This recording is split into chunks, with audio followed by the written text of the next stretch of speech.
Loud बोलिएगा, loud. आज जो आप लोग धरना प्रदर्शन कर रहे हैं, इसका क्या मतलब है? एक तरफ, दूसरी तरफ जो है 55-56 दिनों से धरना चल रहा है और आज आप लोग फिर एक अलग गुट लेकर के बैठे हैं।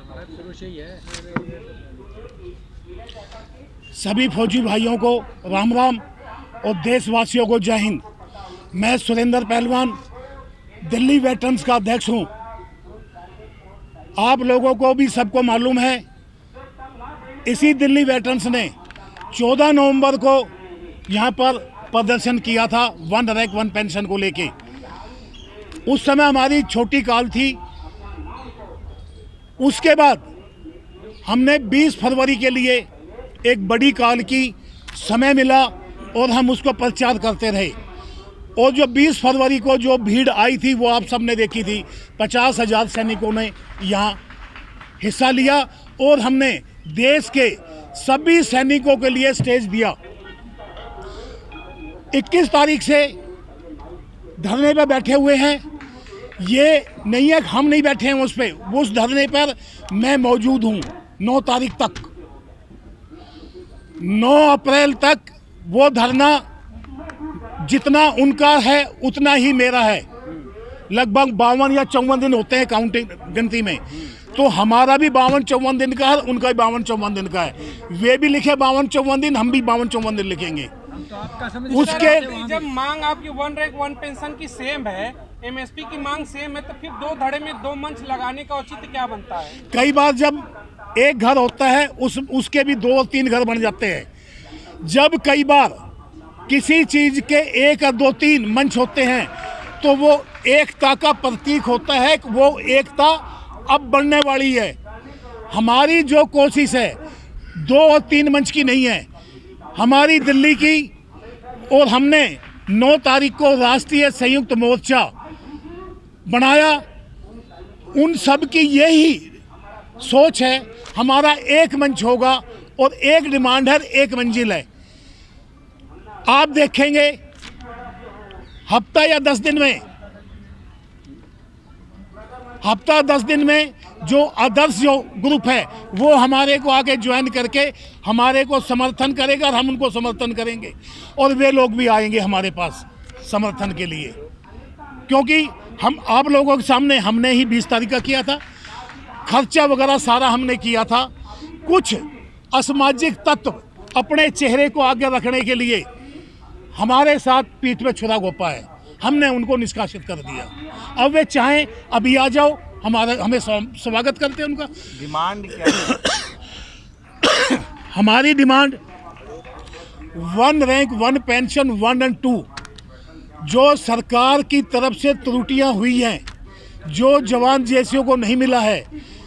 नंबर 2 एमएसपी, जो जवान जैसी और ऑफिसर्स और नर्स के बीच का भेदभाव है वो ख़त्म होना चाहिए, एक होनी चाहिए। डिसेबिलिटी पेंशन पे कई लोग बोलते हैं, लेकिन जो बोलने का, वो जो कहने का, समझाने का है ना, वो एक अलग अलग है। कह तो देते हैं कि भाई ऑफिसर को 2 लाख या 2.5 लाख रुपए पेंशन मिलती है। वो क्यों मिलती है? क्योंकि सरकार की तरफ से गलती ये हुई है, उन्होंने डिसेबिलिटी पेंशन बेसिक पे से जोड़ी है। अगर मेरी जब बेसिक पे कम है तो नेचुरल मेरे को डिसेबिलिटी कम मिलेगा। लेकिन हमने अपने मेमोरेंडम में लिखा है डिसेबिलिटी बेसिक पे से नहीं जोड़ के और एक ग्रांट दिया जाए। बेसिक पे से डिसेबिलिटी का कोई लेना देना ना हो, ग्रांट दिया जाए। अब भाई ये इसकी आंख गई है तो चाहे सिपाही की गई है चाहे जनरल की गई है, 1 लाख है तो सबका 1 लाख रुपए है, कोई बेसिक पे नहीं है। वरना क्या है, इस समय एक सिपाही की बेसिक पे 18,000 रुपये, अगर 100% भी देंगे तो 18,000 मिलेंगे। एक कर्नल के 1 लाख रुपए बेसिक है तो उसकी नेचुरल 1 लाख रुपए होगी।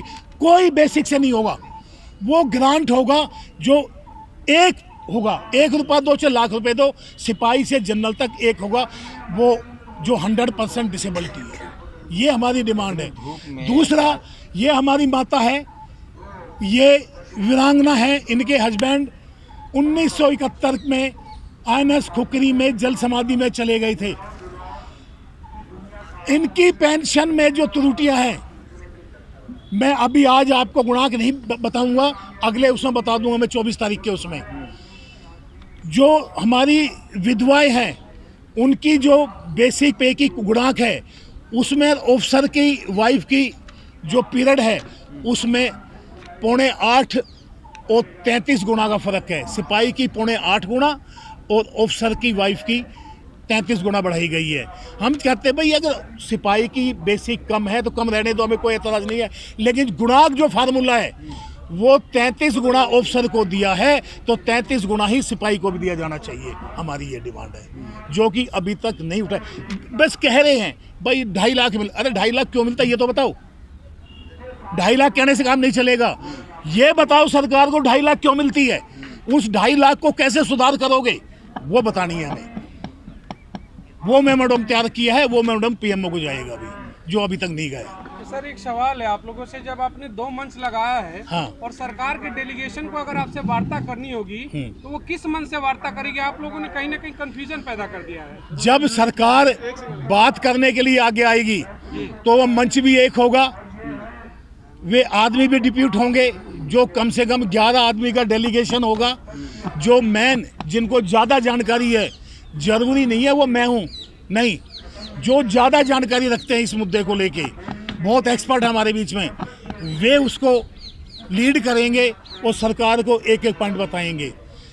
ये बिल्कुल दिमाग से निकालो, मंच 2 लगे, एक घर में 2 चूल्हे लग जाते हैं, जलते हैं ना, लेकिन वक्त बदलेगा और एक मंच भी होगा और एक मंच पे हम खड़े होकर बात करेंगे। 1-2 आदमी हैं वे हट जाएंगे। दिन हो गए आपके प्रोटेस्ट? हमारे प्रोटेस्ट को 62-63 दिन हो गए हैं टोटल। कब तक परमिशन है?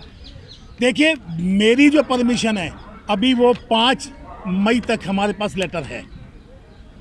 जो दिल्ली वेटरन्स की है उनकी कब तक की है मुझे नहीं मालूम है। इतनी धूप में अगर किसी को कुछ होता है तो इसकी जिम्मेदारी कौन लेगा? 42 डिग्री टेम्परेचर है, लू चल रही है, आप लोग संसद में। आपको क्या लगता है फौजियों के लिए 42 डिग्री टेम्परेचर ज़्यादा है? अच्छा सर 50+ में ड्यूटी करने लग रहे हैं बूट पहन के, और 25 -25 में खड़े होकर ड्यूटी कर रहे हैं। हमारे लिए मौसम कोई इफेक्ट नहीं करता और हमारे मौसम से कोई मरने वाला भी नहीं है। आपके धरने का रूपरेखा आगे का किस तरह रहेगा ये भी बताएं। उम्मीद है आप लोगों की सरकार आपकी बात मानेगी? देखिए सरकार को बात माननी पड़ेगी। हम तो सरकार से गुजारिश कर रहे हैं हाथ जोड़ के, जो 2013 में रिवाड़ी रैली में वादा किया था वो पूरा कर दो अपना। क्या वादा किया था? सबको मालूम है जो वादा किया था। बताइए। उन्होंने ये वादा किया था जैसे मैं कुर्सी पे बैठूंगा मोदी साहब ने, मैं सबसे पहले 30 दिन में 1 रैंक 1 पेंशन के उस पर साइन करूंगा। लेकिन उसके लिए हमने यहाँ जनरल सतवीर साहब ने धरना देना पड़ा था। जब 2 साल धरने पे हो गए थे तब जाके उन्होंने। अरे तो हर साल दिवाली, ईद, सारा त्योहार सेना के साथ मोदी जी मनाते हैं, सेना की ड्रेस पहन कर जाते हैं। अब आप लोग बदनाम कर रहे हैं, सरकार की बदनामी हो रही है। हम सरकार को बदनाम नहीं कर रहे हैं। फौजियों का काम धरना देने का नहीं है, फौजियों का काम सरहदों पे और सिपाहियों का सुरक्षा के लिए होता है। लेकिन दुर्भाग्य है कि हम आज रोड पे बैठे हैं। ये तो सरकार ने सोच रखी ना मोदी जी पर। अभी तो 8 साल ही हुआ है, अभी तो ये 1 रैंक 50 साल रहेंगे वो तो। 1 रैंक 1 पेंशन सेकंड रिवाइज जो था जुलाई 2019 में होना था, आज 2023 आ गई, वो भी अप्रैल भी खत्म ही समझो। तो देश और 2024 में 3rd रिवाइज है। जब 2nd रिवाइज नहीं दिया है तो क्या लगता है 3rd रिवाइज दे पाएंगे 2024 में? कितने रिवाइज नहीं मिले हैं? ये 2nd रिवाइज था जो 2019 में देना था, 2023 आ गई। 2024 में 1 जुलाई को इन्होंने 3rd रिवाइज कर देना है, कैसे देंगे ये? अरे मोदी जी का तो सीधा संबंध सेना से है। देखिए मजबूत राष्ट्र बना रहे हैं। देखिए आप लोग उन पर भरोसा कीजिए। देखिए नहीं, भरोसे की बात नहीं होती है। अगर सैनिक बॉर्डर पे खड़ा हो गया क्या जी भरोसा करिए हम लड़ाई लड़ लेंगे, तो कैसे होगा? अच्छा सर आप मुझे एक चीज बताइए, आपने अभी बोला कि 1-2 लोग हैं वो हट जाएंगे तो सारे एक मंच पे आ जाएंगे। हाँ। वो कौन है 1-2 लोग? नहीं ऐसा कोई, मैं किसी का नाम नहीं लूंगा, सबको मालूम है कौन लोग हैं, मैं नाम नहीं क्यों नहीं लूंगा। आप लोगों को? देखिए हमें भरोसा है प्रधानमंत्री जी पे। कितना साल ये हुआ नहीं- मोदी जी का? अब उन्होंने टाइम कहा था कि इतने टाइम में कर देंगे। 1 महीने का रिवाड़ी रैली में रिकॉर्डिंग रैली है और रिकॉर्डिंग है उनकी, बेशक वीडियो 1 निकाल महीना या 1 दशक कहा था। 1 महीना सुनने में गड़बड़ी हुई होगी। आप वीडियो निकाल लें उनको। कितना दिन कहा था? पक्का 100 दिन में पूरा करूँगा। बोलो जो जितनी भी आपका 100 दिन में क्या कहा था? जोर से बोलिए ना। 100 दिन में पूरा करूँगा। हुआ क्या है? 100 दिन के लिए बता रहे या हैं। तो आप बोल लीजिए, इनको बोलिए। हाँ बोलिए। आपका प्रश्न जो पूछ रहे हैं, आपको प्रश्न पूछिए, मैं दे बताता हाँ, हूँ। बताइए। हमारा प्रदर्शन जो है, हम किसी सरकार के खिलाफ नहीं, जो सिस्टम है ना, वो सिस्टम क्या कर रहा है। नहीं नहीं सुनिए सुनिए, बहुत अच्छा, बड़ा क्या नाम है आपका? दुर्गा प्रसाद